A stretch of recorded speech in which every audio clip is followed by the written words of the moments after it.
Let's dive into the full narrated chapter of One Piece 1137. Ready? Then don't go anywhere right after the intro.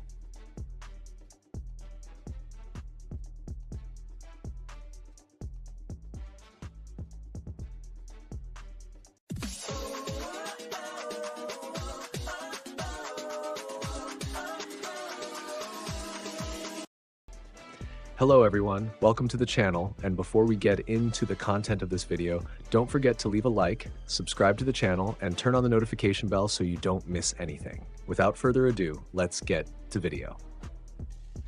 Chapter 1137, title, Shamrock appears. Ogre Child. Yamato's Golden Harvest Surrogate Pilgrimage, Volume 23. Let's go to the mysterious hideout.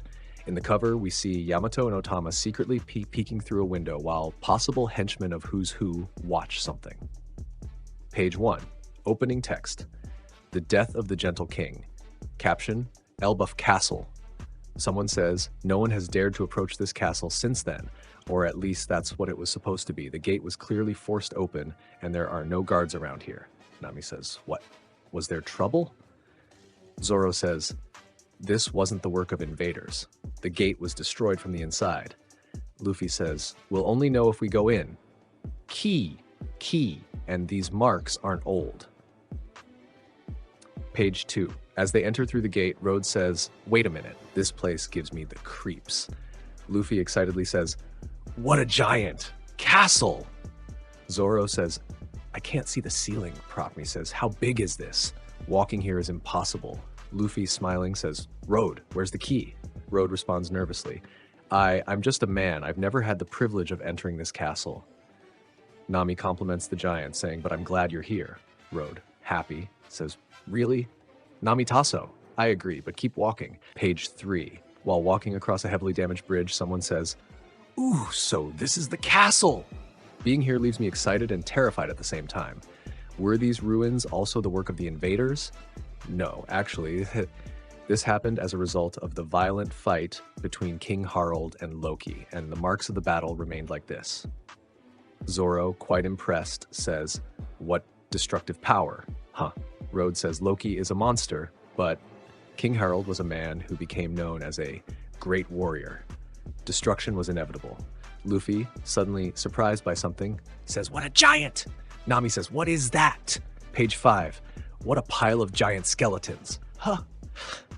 Rhodes says, but of course, on that day, there were many soldiers in the castle. More than 100 soldiers were killed by Loki, and of them all, only Jarul-sama and Loki himself remained. After this event, the castle doors were shut, and any entrance here was strictly forbidden. Note, Onryo are vengeful spirits in Japanese folklore.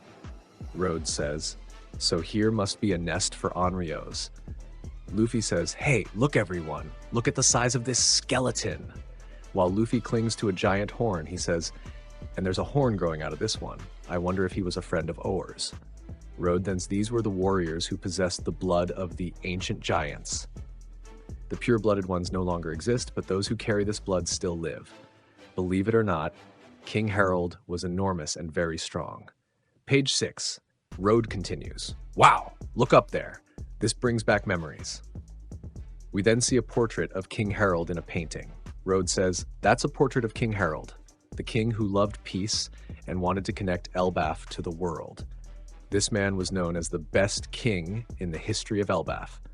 Luffy says, he looks strong. Rhodes continues explaining, the scars on his head, they were left after the king had torn off the horns, which were the mark of his ancient giant blood. For the ancient giants, they were intrinsically connected to the era of wars. Luffy, shocked, says, he had horns? Zoro says, what determination he had. Page 7. Rhodes then continues explaining, everyone was hopeless when the king passed away, but the one who hated Loki the most and still seeks revenge is Hajrudin, King Harold's other son. Luffy says, really? So that means he's Loki's brother? He's a half-brother. Before the queen consort married the king, Hajrudin was born to another woman. However, Hajrudin's mother was not granted permission by Elbaf to become the queen consort. Nami then asks why. Rhodes says, because she was born in another giant kingdom. Zoro then says, but she's a giant too. So what's the big deal? Page 8. Road continues explaining, she was a giant too, but don't you humans also fight each other over land? Road says, the blood of giants from other lands would taint the pure blood of Elbaf. Nami then says, you discriminate a lot, huh? Even against humans. Road, full of affection, responds, but you're different, Namitaso. Nami says, I'm not happy about that, you trash. What? Zoro then asks, then why are you on the ship of the dirty blood Hajrudin? That's because we see a quick flashback of children mocking Road. It's Road, that otaku! Meanwhile, young Road is crying. Then Hajrudin appears to cheer him up, saying, wow, you're really good. He says this while looking at a drawing made by Road. You can draw maps. Look at that. Teach me how to do it. Be my friend. Road shyly says, friend? Back in the present, while climbing a staircase, Road says, unlike me, he's a very honest man. Even though he was the king's son, he couldn't live in the castle. Even though his mother was mistreated because she was a foreigner, he endured it all and still said, I will unite all the giant tribes of this world. We see Hajrudin toasting and saying, I will be the king of all the giant tribes. People around cheer. Woo! I know you can do it, Hajrudin. Road then says, I want to make his dream come true. Zoro says, so you're understanding how boring. Luffy shouts excitedly, hey guys, come here. There are giants here. Page 10, the scene shifts. A presentation box reads, Elbaf's Underworld. Gunk says, do you finally understand? We see Loki looking exhausted and injured. He says, I can't move a single muscle. Huff huff. The hooded man adds, even if you could, it wouldn't change the outcome. You dream of becoming a god, but that dream is beyond your reach. Still, we are offering you a chance. Note, Gunk is wearing enhanced boots wrapped in bandages with dark arrows emanating from their soles and moving toward Loki. Loki says, not again. It's aiming straight for the right side of my face. Huff. And as I turn my head to avoid it, you plan to strike me. Thanks for the warning. Gunk responds, once I decide where the arrow will land, the outcome is inevitable. However, I can still control it.